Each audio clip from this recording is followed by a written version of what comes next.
గది తెరుచుకుంది. So what next?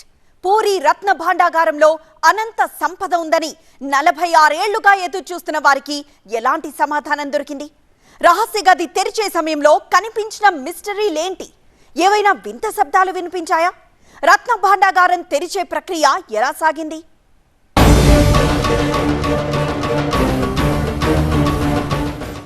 రత్న భాండాగారంలోని సంపద విలువెంత? మధ్యాహ్నం 1:28 ముహూర్తానికే తెరవడానికి కారణమేంటి? ఆభరణాలు తూకం వేయొద్దని ఆదేశాలు ఎందుకు ఇచ్చారు? రహస్య గది తెరిచారు. So what next? రత్న భాండాగారం తలుపులు తెరుచుకున్నాయి. 46 ఏళ్ల సుదీర్ఘ నిరీక్షణ తర్వాత రహస్య గది తెరుచుకుంది. అనంత సంపద దాగున్న ఆ సీక్రెట్ ఛాంబర్లోకి 46 ఏళ్ల తర్వాత మొదటిసారి అడుగు పెట్టారు. పూరి జగన్నాథ ఆలయంలోని రత్న భాండాగారం తలుపులు తెరిచే ప్రక్రియ చాలా అట్టహాసంగా జరిగింది. అలాగని ఆ రహస్య గదిని ఆషామాషిగా ఏం తెరవలేదు. ఆజ్ఞ పేరుతో ముందుగా ప్రత్యేక పూజలు చేశారు. రహస్య గదికి నాగబంధనం వేశారనే ప్రచారం ఉండటంతో సంప్రదాయం ప్రకారం పూజలు చేయించారు. సరిగ్గా శుభాబేల సమయంలో, అంటే ఒడిశా కాలచక్రం ప్రకారం శుభముహూర్తాన మధ్యాహ్నం 1:28 రత్న భాండాగారం తలుపులు తెరిచారు. రత్న భాండాగారం రహస్య గదిలో విష సర్పాలు ఉంటాయన్న ప్రచారం జరిగింది.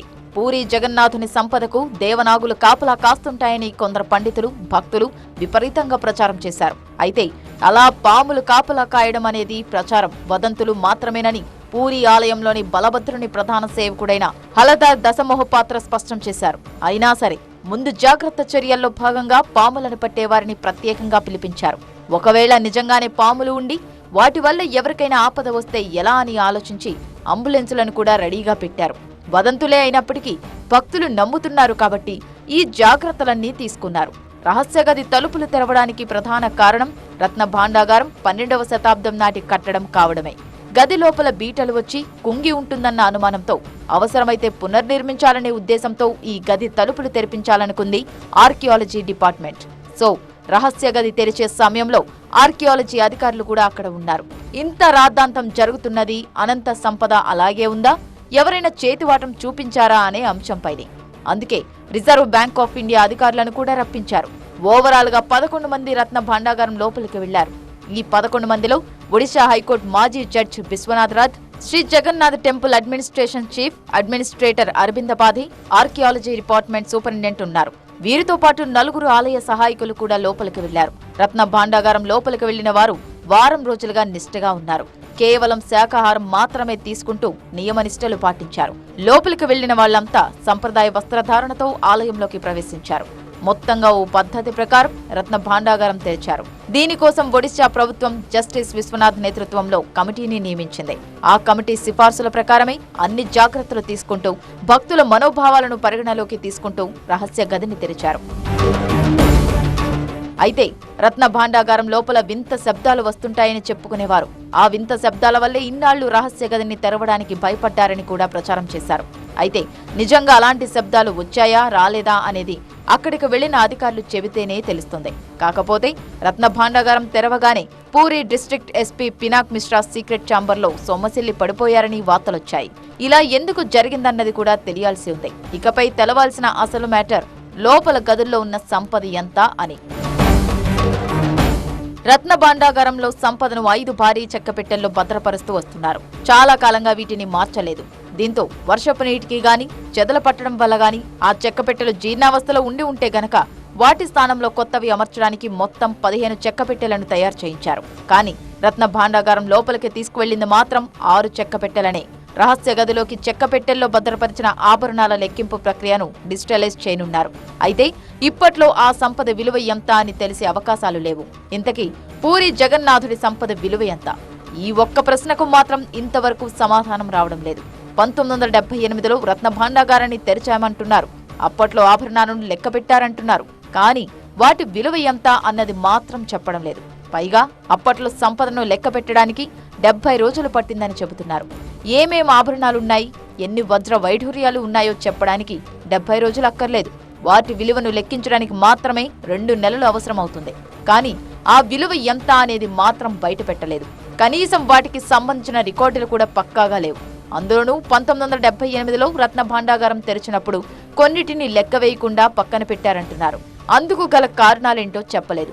మొత్తానికి రహస్య గది రహస్యం అంతుబట్టకుండానే ఉంది. కానీ ఒక్కటి మాత్రం నిజం. 1978లో జగన్నాథుడి సంపద లెక్కించడానికి 70 రోజులు పట్టిందంటే అక్కడ ఎంత విలువైన సంపద ఉండి ఉండాలి? స్వర్ణాభరణాలు, వజ్ర వైఢూర్యాలు, గోమేధిక పుష్యరాగాలు, కెంపులు, రత్నాలు, వెండి ఇలా కళ్ళు చెదిరే రీతిలో ఆభరణాలు ఉంటాయని ఓ అంచనా. కొన్ని ఆభరణాలు 1500 ఏళ్ల క్రితం నాటివని కూడా చెబుతున్నారు. వీటి విలువ ఎంత ఉంటుందనే దానిపై ఎవరికీ స్పష్టమైన అవగాహన లేదు. అప్పట్లో తమిళనాడు, గుజరాత్కు చెందిన కంసాలీలను రప్పించినప్పటికీ ఆ ఆభరణాల విలువను లెక్క కట్టలేకపోయారని చెబుతున్నారు. బ్రిటిష్ పాలనలో ఉన్నప్పుడు 1805లో అప్పటి పూరీ కలెక్టర్ చార్లెస్ గ్రోమ్ రత్న భాండాగారం తెరిచి అందులోని సంపదను లెక్కించారు. మేలిమి బంగారంతో రత్నాలు పొదిగిన 64 ఆభరణాలు, 128 బంగారు నాణేలు, 1297 వెండి నాణేలు, 106 రాగి నాణేలు ఉన్నాయని చెప్పారు.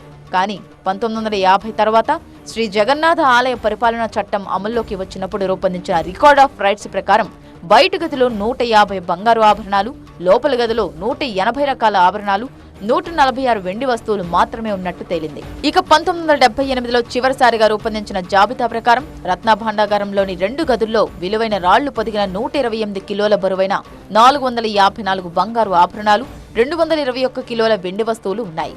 కానీ పూరి సంపద ఇంతే కాదు. పూరీ జగన్నాథునికి 12వ శతాబ్దం నుంచి పూరీ రాజులు, భక్తులు కానుకగా ఇచ్చిన 800కు పైగా విలువైన వస్తువులు, ఆభరణాలు రత్న భాండాగారంలో ఉన్నట్లు ఓ ప్రచారం ఉంది. 1926లో పూరీ రాజు గజపతి రామచంద్రదేవ రూపొందించిన జాబితా ప్రకారం 15 కిలోల కంటే ఎక్కువ బరువు ఉన్న జగన్నాథ, బలభద్ర, సుభద్ర బంగారు కిరీటాలతో పాటు 837 విలువైన వస్తువులున్నాయి. కానీ పూరి సంపద ఇంతే ఉంటుందంటే నమ్మశక్యంగా లేదు. అసలు సంపద ఇంత అని ఎవరూ వెలకెట్టలేకపోయారు అన్నది నిజం.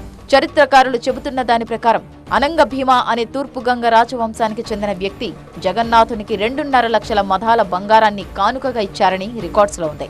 మన దగ్గర కాసు, తులం అన్నట్టే ఒరియాలో మధాల కింద కొలిచేవారు. ఒక మధ అంటే 5.83 గ్రాములు. ఈ లెక్కన అనంగ భీమా ఇచ్చిన బంగారం దాదాపు 1500 కిలోలు. ఇక మహారాజా రంజిత్ సింగ్ అనే ఒక సిక్కు చక్రవర్తి జగన్నాథునికి బంగారు కానుకలు సమర్పించుకున్నారు. ఈయనే అమృత్సర్లోని గోల్డెన్ టెంపుల్ కి కూడా బంగారం ఇచ్చారు. కానీ అమృత్సర్ కంటే పూరి జగన్నాథుడికే రంజిత్ సింగ్ ఎక్కువ బంగారం ఇచ్చారు. ఇలా ఒకరిద్దరు కాదు, ఏకంగా 46 మంది రాజులు బంగారు ఆభరణాలను, వజ్ర వైఢూర్యాలను స్వామికి సమర్పించుకున్నారు. యుద్ధాలు గెలిచిన ప్రతిసారి గెలిచిన రాజ్యాల్లోని సంపదను తీసుకువచ్చి పూరి జగన్నాథునికి ఇచ్చేశారు. ఈ లెక్కన పూరి రత్న భాండాగారంలో ఎంత సంపద ఉండి ఉండొచ్చో ఊహించుకోవచ్చు. ఈ సంపద అంతా ఇప్పటికీ ఆ రహస్య గదిలోనే ఉండి ఉండాలి. అంత సంపద ఉంది కాబట్టే వాటిని లెక్కించడానికి 70 రోజుల సమయం పట్టి ఉండాలి. అలాంటిది 1978లో కేవలం 128 కిలోల బంగారు ఆభరణాలే ఉన్నట్టు లెక్క తేలడం ఏంటో అంతు చిక్కడం లేదు. 46 ఏళ్ల తర్వాత పూరి రత్న భాండాగారం తెరిచిన నేపథ్యంలో ఇప్పటికైనా ఆ లెక్కలేంటో బయట పెడితే సంతోషమే.